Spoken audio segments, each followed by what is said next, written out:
रेहान ने एक गहरी सांस ली और फिर कहा, ये उन दिनों की बात है जब मैं गांव से अपना सपना लेकर मुंबई आया था।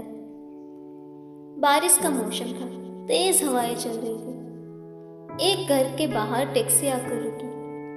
टैक्सी से रेहान नीचे उतरा और एक नज़र घर को देखा। टैक्सी वाले को पैसे देकर रेहान घर की तरफ आया। सामने से एक आदमी आया। आइए साहब, बड़े साहब ने पहले से ही मुझे कह दिया था कि आप आने वाले हैं। ये बड़े साहब का घर है, आप यहाँ जितने दिन चाहे उतने दिन रह सकते हैं। ये घर की चाबी है, उस आदमी ने कहा और चाबी देकर वहाँ से चला गया। रेहान घर के अंदर आया और अपना सामान रखा। रेहान ने एक नज़र घर की सजावट को देखा। पुराने फर्नीचर से घर सजा हुआ था। टेबल पर एक पुराना टेप रिकॉर्डर था। खिड़की के पास एक बड़ा सा पियानो था। यह देख रेहान खुश हो गया। रेहान पियानो के पास आया और उसे बजाने लगा। दूसरे दिन सुबह एक नई उम्मीद के साथ रेहान म्यूजिक स्कूल आता है। वहाँ के स्टूडेंट्स को देखकर वो हैरान रह जाता है। कितने अच्छे सिंगर्स हैं यहाँ से मुझे बहुत कुछ सीखने मिलेगा। रेहान मन ही मन सोचने लगा। रेहान सबसे मिला और अपनी ट्रेनिंग शुरू कर दी। रेहान की आवाज़ में एक जादू था। पहले ही दिन रेहान को म्यूजिक कोच ने कुछ गाने के लिए कहा। सर मैं देखना चाहता हूँ कि मनोज साहब जिसकी तारीफ करके नहीं थकते, आखिर ऐसा क्या है उसकी आवाज़ में। ठीक है सर। रेहान थोड़ा नर्वस था। वो पियानो के पास आया और अपनी आंखें बंद करके उसने अपने सपने के बारे में सोचा और अपने आने वाले कल के बारे में सोचते हुए उसने एक प्यारा सा गाना गाया।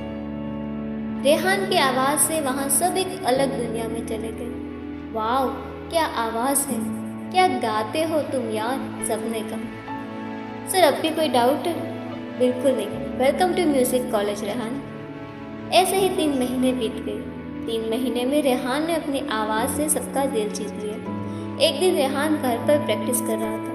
उतने में उसके घर की डोरबेल बजी। रेहान ने दरवाज़ा खोला तो सामने एक लड़की खड़ी थी। तेज़ बारिश में वो पूरी भीगी हुई थी।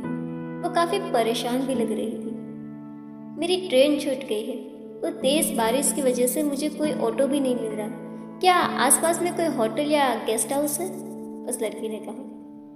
नहीं, वो तो यहाँ से बहुत दूर है। एक काम कीजिए, आप यहीं रुक सकती है। वैसे भी ये घर बहुत बड़ा है। आपका बहुत बहुत शुक्रिया। अंदर आइए। वो लड़की अंदर आई। रेहान ने उसे ऊपर का कमरा दिया। कुछ देर बाद वो चेंज करके नीचे आई। उतने में लाइट चली गई। रेहान ने मोमबत्ती जलाते हुए कहा, यहाँ अक्सर बारिश में लाइट चली जाती है। यह सुनकर वो हल्का सा मुस्कुराई। आपका नाम तो पूछना भूल ही गया। एना फर्नांडिस। मेरा नाम रेहान है। मुंबई से हो? नहीं, मैं यहाँ कुछ काम से आई हूँ। आप क्या करते हैं यहाँ? सिंगर हूँ और म्यूजिक कॉलेज में ट्रेनिंग ले रहा हूँ। उतने में लाइट आ गई। रेहान ने खाना लगाया। खाते हुए एना ने कहा, आप बहुत ही अच्छा खाना बना लेते हैं। थैंक्स। आपको आता है? नहीं, मुझे तो सिर्फ खाना आता है। इस बात पर दोनों हंसने लगे। दूसरे दिन सुबह एना जाने को हुई तो न्यूज़ मिली कि बारिश की वजह से सभी ट्रेन को रद्द कर दिया गया। यह सुनकर एना परेशान सी रेहान को देखने लगी। कोई बात नहीं, जब तक बारिश रुक नहीं जाती आप यहाँ रह सकती हैं। बहुत मेहरबानी आपकी।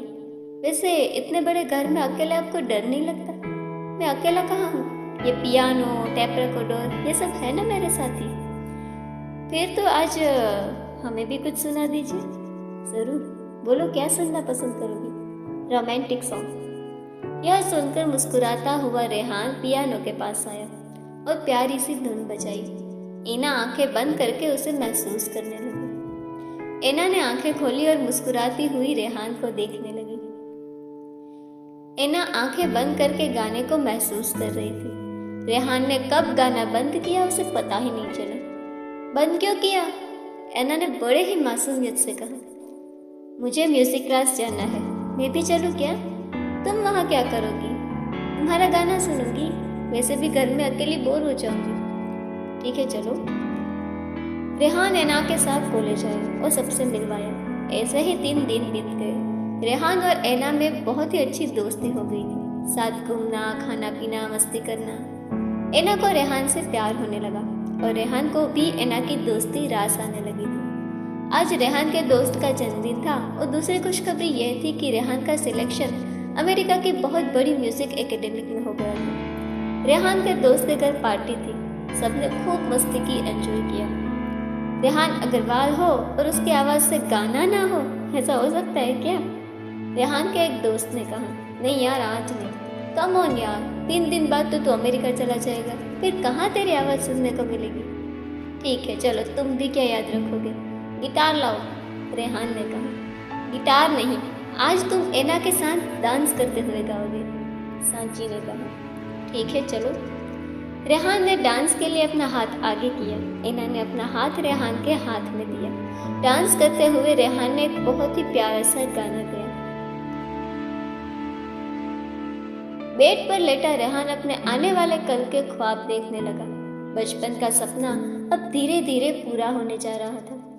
अमेरिका से रेहान के सपने को एक नई उड़ान मिलने वाली थी, तो दूसरी तरफ एना मन ही मन ये सोच रही थी कि रेहान से अपने प्यार का इजहार कैसे किया जाए। काफ़ी सोचने के बाद उसने ये डिसाइड किया कि कल वो रेहान से अपने प्यार का इजहार करके रहेगी। अब देखना ये है कि ये कहानी आगे चलकर क्या मोड़ लेती है।